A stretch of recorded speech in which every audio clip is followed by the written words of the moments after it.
예수님께서 제자들을 부르시고 사흘째 되던 날 초대를 받으셨습니다. 갈릴리 가나 지방의 결혼식에 초대를 받으신 것이죠. 유대인들의 결혼식은 보통 일주일 동안 진행이 됩니다. 이 일주일 동안 계속해서 잔치가 벌어지는데, 이 잔치의 목적은 신랑과 신부가 부부가 된 것에 대한 기쁨을 함께 누리고 축하하는 의미입니다. 각 지역에서 수많은 사람들이 몰려올 테니 상당한 음식을 준비해야 하고 또 많은 사람들이 동원돼야 할 겁니다. 근데 예수님께서 어머니 마리아와 함께 초대를 받으신 것을 보니 아마도 추측컨대 이 결혼식이 마리아 쪽 친척의 결혼식인 것 같다라는 것이 학자들의 대부분의 해석입니다. 그런데 이 결혼식을 초대받은 사건을 기록하고 있는 요한의 서술이 참으로 재밌습니다. 2절과 3절의 말씀을 우리 다시 한번 읽어보도록 하겠습니다. 2절입니다. 시작. 예수와 그 제자들도 본래 청함을 받았더니 포도주가 떨어진지라 예수의 어머니가 예수에게 이르되 저들에게 포도주가 없다 하니. 아멘. 요한은 예수님과 제자들도 잔치에 초대를 받았는데 그것과 무슨 상관이 있다고 포도주가 떨어졌다라고 연달아서 서술하고 있습니다. 더 흥미로운 것은 이 결혼식이 예수님 본인의 결혼식도 아니고 얼마나 가까운지도 모르는 친척의 결혼식일 거지만 예수의 어머니 마리아가 또 어떻게 알았는지 잔치에 포도주가 떨어졌다라는 사실을 예수님께 고하고 있다는 것이죠. 그래서 예수님과 육신 어머니 마리아의 대화 구조를 보면 이렇습니다. 먼저 마리아가 이렇게 말합니다. 저들이 포도주를 가지고 있지 않다. 그래서 예수님이 이렇게 대답하십니다. 나와 무슨 상관이 있습니까? 내 때가 아직 이르지 아니하였습니다. 예수님의 말씀이 이런 거죠. 저들에게 포도주 없는 게 나랑 무슨 상관입니까? 아직 저들에게 나를 보내신 이의 영광을 나타낼 때가 아닙니다 라는 말이죠. 예수님은 또 포도주 떨어진 것과 자신이 무슨 상관인가도 모르겠지만 또 엉뚱하게 그 이유가 자신의 때가 가깝지 아니하였다라는 이해할 수 없는 말들로 이 대화가 지금 계속 지속되고 있습니다. 이게 우리가 교회에 오래 다니고 익숙한 이야기라서 그렇지 사실 이 부분을 가장 처음 읽는 사람이 이 대화문을 접한다면 도대체 무슨 말 같지도 않은 소리를 하고 있는 건가, 그런 생각을 할 수도 있을 겁니다. 왜 이런 대화들이 오고 갔을까요? 예수님의 말씀 속에서 한 단어, 때라고 하는 이 단어에 대해서 초점을 맞추어 두고 살펴보도록 하겠습니다. 예수님은 아직 자신의 때가 이르지 않았다라고 하시면서 어머니 마리아의 부탁을 정중하게 거절하고 있습니다. 이 여자여라는 표현은 개역 개정에서 이렇게 번역을 해서 상당히 어머니께 건방지게 들리는 표현이지만, 여자여라는 표현은 사실은 부인으로 지칭하는 부인, 여사님 이렇게 지칭하는 높이는, 여성을 높여서 부르는 높임말입니다. 그러니까 예수님은 지금 굉장히 한국 사람들에겐 불편하지만 여인이여, 여인이시여 이렇게 어머니에게 부르고 있다는 거죠. 마치 제가 어머니께 뭔가 요구할 게 있을 때에 아주 공손하고 정중하게 어머님, 소자가 간청 드릴 것이 있습니다 라고 이렇게 부탁드리는 것처럼 그렇게 어머니를 아주 극대하게 높여서 부르고 있습니다. 그러니까 예수님은 지금 건방지게 여자여 라고 이렇게 말씀하시는 게 아니라 여인이시여, 나와 무슨 상관이 있습니까? 라고 정중하게 반려하고 있는 것이죠.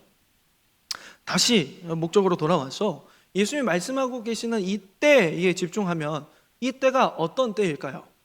어느 때를 예수님은 말씀하고 계신 걸까요? 우리가 지금까지 요한복음 1장의 내용을 쭉 살펴보았다면 이 때에 관해서 요한이 지금 어느 시점을 지칭하고 있는가를 명확하게 알 수 있습니다. 참 빛 대신 그 빛이 어두움 가운데 있는 세상에 자기를 비춰주심으로써 자신을 명확하게 나타내시는 때를 의미하죠. 이 빛은 만세 전부터 계셨으며 이 빛은 곧 말씀이셔서 모든 천지를 창조하셨습니다. 그 때가, 그 빛이 환하게 비춰질 때가 지금 요한이 말하고 있는 이 때인데, 그 때에는 아주 특별한 사건이 일어납니다. 그 때가 되면 세상의 모든 것들이 그 목적과 순리에 따라 올바르게 돌아가게 됩니다. 왜냐하면 그 목적과 순리에 따라 행할 수 없는 그 세상을 그때에 그렇게 될 수 있도록 바꾸시는 일이 일어나기 때문이죠. 그때가 어느 때일까요? 이렇게 힌트를 드렸으면 어느 한 분이라도 대답을 해주셔야 되는데 아무도 대답을 안 해주시니, 그렇다면 힌트를 더 드리겠습니다. 전능하신 하나님의 영광이 드러나는 때입니다.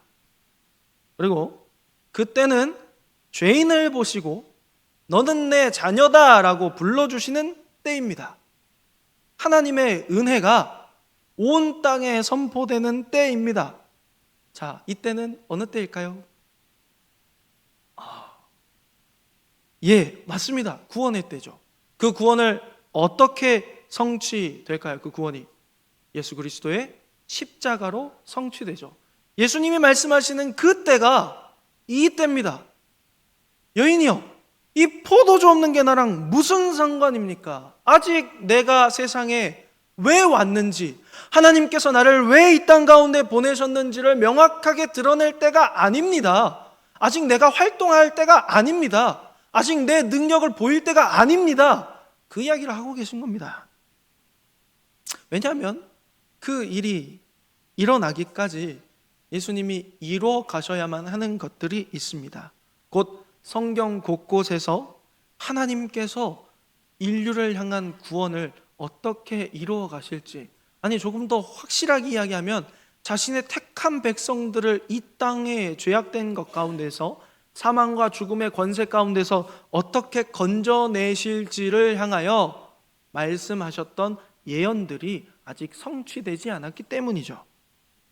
그 예언의 성취는 십자가 위에서 완성되기 때문에 예수님께서는 굳이 지금 십자가의 때가 되지 않았으니 자신을 드러내고 싶지 않으신 거죠. 그럴 필요가 없기 때문입니다. 근데 이 예수님의 말씀을 듣고도 마리아가 전혀 꺾이지 않습니다. 마리아도 분명히 자기 눈앞에 있는 이 예수가 아들이지만 천사가 이 아이를 잉태하였을 때 했던 말을 기억하고 있습니다. 이 아이가 바로, 내 아들이 바로 하나님께서 보내신 구세주라는 사실이 그의 머릿속에 있습니다.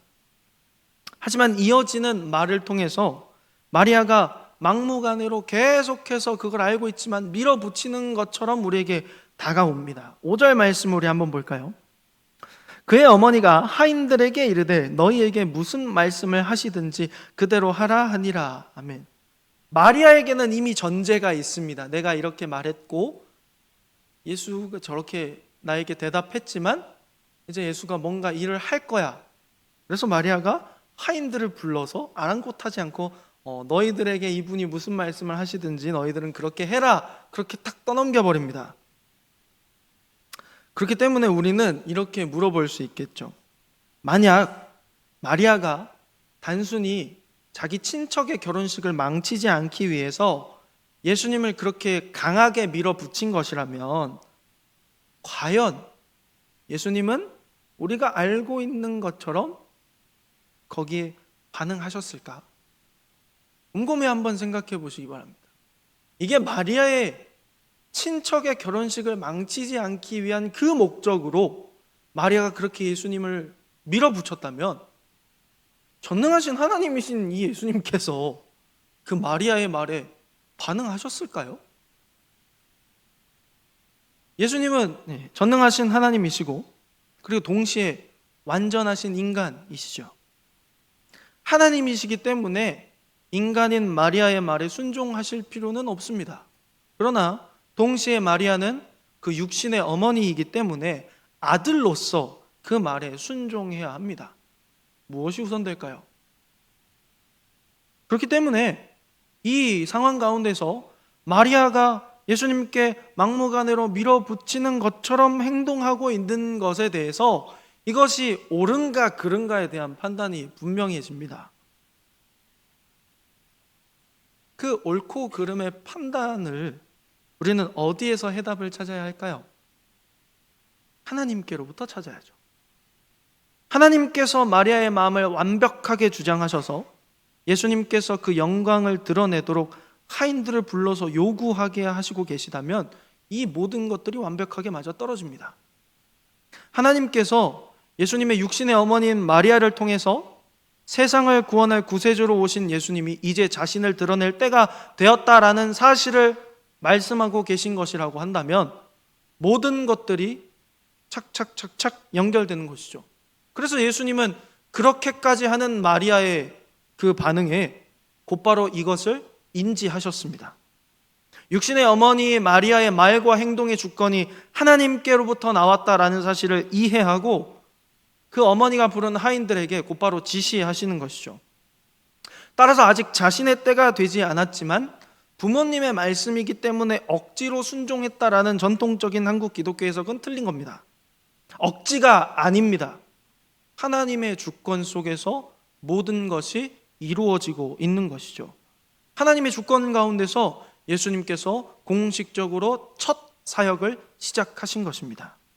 이 일이 이미 요단강에서 세례를 받으실 때에 비둘기와 같은 성령을 임하게 하심으로 확실하게 승인되었다는 사실을 알고 있습니다.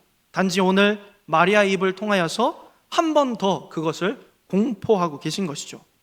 그러므로 예수님께서는 지금 육신의 어머니의 입술을 통해서 선포되는 하나님의 뜻에 전적으로 순종하신다라는 겁니다.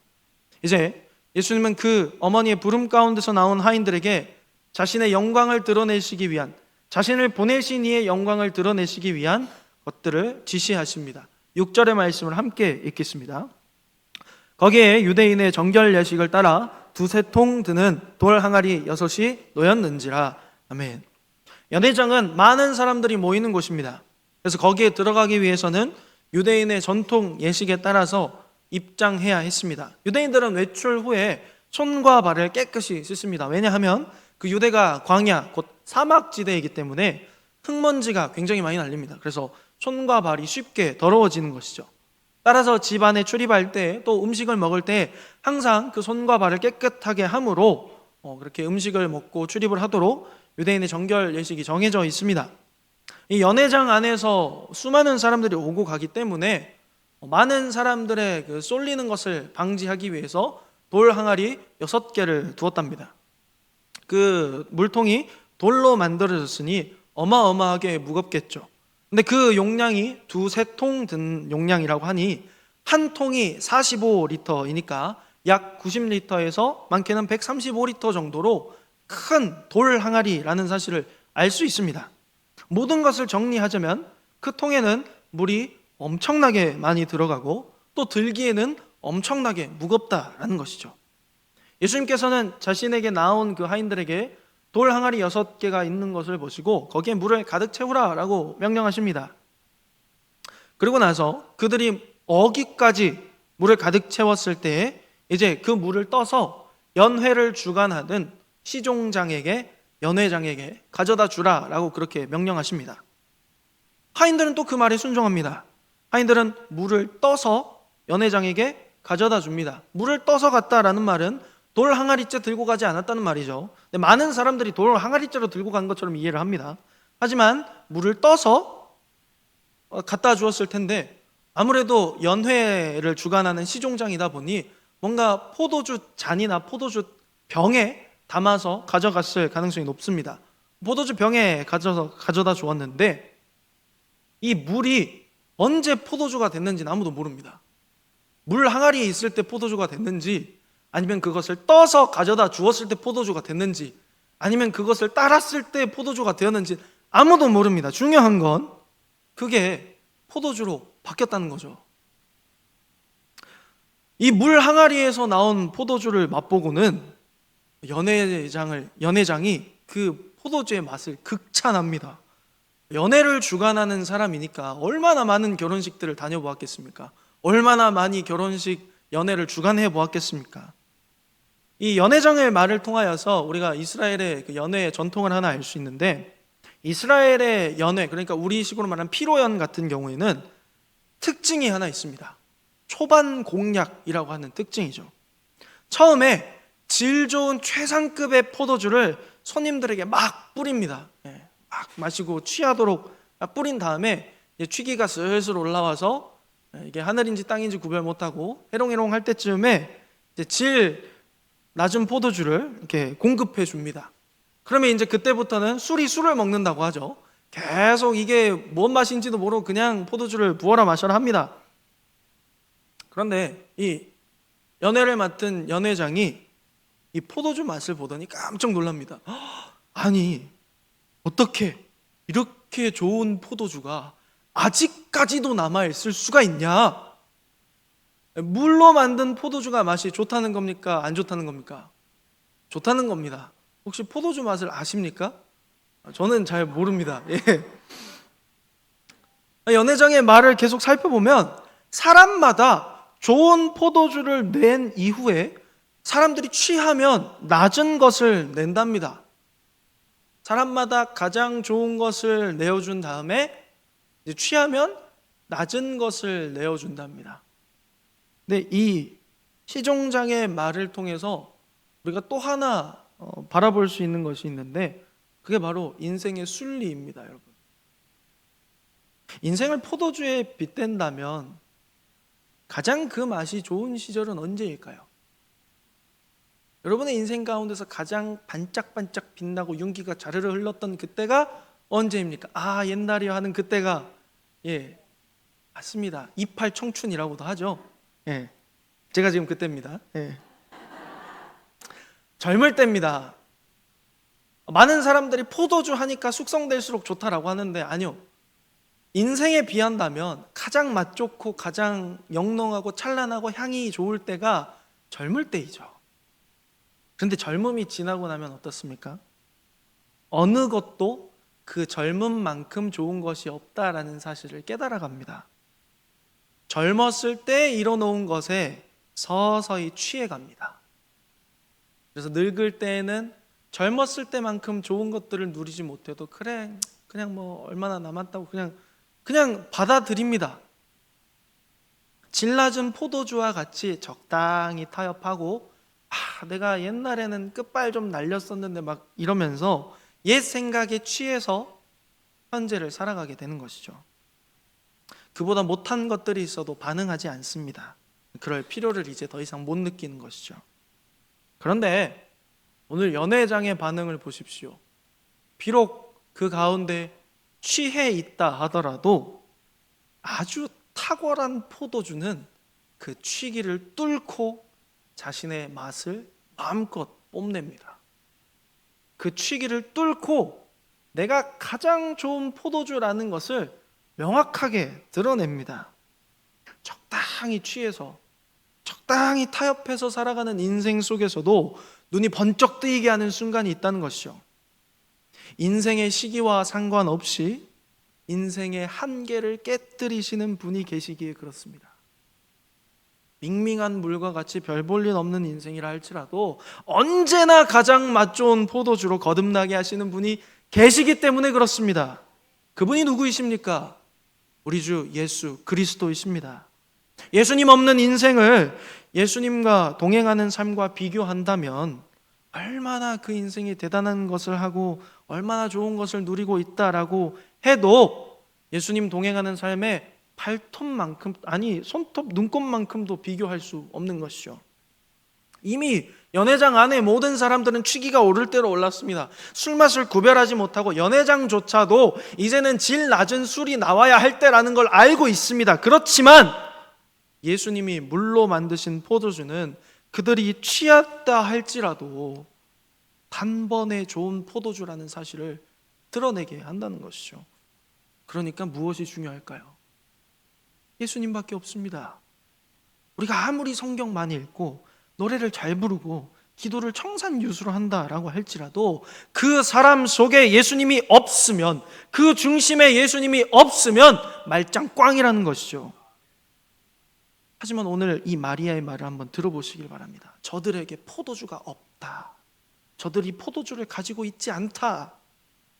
인생 가운데에는 모든 것을 가질 수 없습니다. 때로 넉넉하게 준비했다라고 하지만 예상치 못한 상황에 처할 때가 얼마나 많습니까? 그런데 그게 중요한 게 아니라는 것이죠. 그것들을 내가 아무리 대비를 잘해놓고 준비를 잘했고 풍족하게 했다라고 한들 그 모든 것들이 내 영혼까지도 책임져 주지는 않는다는 겁니다. 자랑할 것도 없습니다. 별 볼 일 없는 인생이지만 그럼에도 불구하고 그 속에서 가장 질 낮은 포도주조차도 없는 사람들일 수도 있습니다. 무엇이 옳고 그른지 분별하지 못한 채 그냥 되는 대로 하루를 막 살아가는 인생들이 있습니다. 그래서 그들에게 저들은 취할 포도주가 없어서 젊은 시절 이뤄놓은 것이 없어서 미련하게 지금 살고 있다라고 인생을 고통 가운데 살아간다라고 세상은 평가합니다. 그러나 그렇지 않습니다. 저들에게 포도주가 없기 때문에 이뤄놓은 것이 없기 때문에 취할 것이 없기 때문에 불행한 것이 아니라는 것이죠. 포도주만 찾기 때문에 인생이 불행한 겁니다. 그 힘과 지혜와 능력으로 모든 것을 이룰 수 없는 존재이지만 그걸 알지 못한 채 그들의 힘으로 어떻게 해서든지 발버둥 쳐보려고 하는 그런 사람들이기 때문에 그들이 불행한 겁니다. 그러니까 다시 말하면 그 사람 안에 예수님 없으면 말짱 꽝이라는 거죠. 다 헛된 겁니다. 그러므로 우리에게 이 예수님을 아는 지식을 허락해 주시고 그 예수님을 주라 시인할 수 있도록 허락하신 하나님의 은혜가 얼마나 큰 은혜인지 얼마나 감격스러운지 모릅니다. 사랑하는 성도 여러분, 왜 그 놀라운 은혜를 맛보시고도 여전히 예수님 없는 사람들처럼 살고 계십니까? 왜 여전히 내게 없는 것에만 전전긍긍하시면서 땅이 꺼져라 한숨만 푹푹 쉬고 계십니까? 그것들은 결코 여러분들의 영혼을 책임져 줄 수 없습니다. 종교개혁자 칼빈이 자신의 모토로 삼았던 한 표현이 있습니다. 어떤 표현이냐면 나의 심장을 주님께 드립니다. 즉시 그리고 신실하게. 사랑하는 성도 여러분, 저와 여러분 가진 것 하나 없습니다. 자랑할 것 하나 없습니다. 그러나 예수님으로 족한 인생 아닙니까? 그들에게는 없지만 나에게는 나의 구주시오 나의 하나님이신 예수님이 계시지 않습니까? 그 은혜가 늘 우리를 쉴 만한 물과 푸른 초장으로 인도해 주시지 않습니까? 그러니 우리도 이와 같이 고백할 수 있지 않겠습니까? 나의 심정을, 아니 내 모든 것을 하나님께 드립니다. 지금 즉시 그리고 항상. 기도하겠습니다.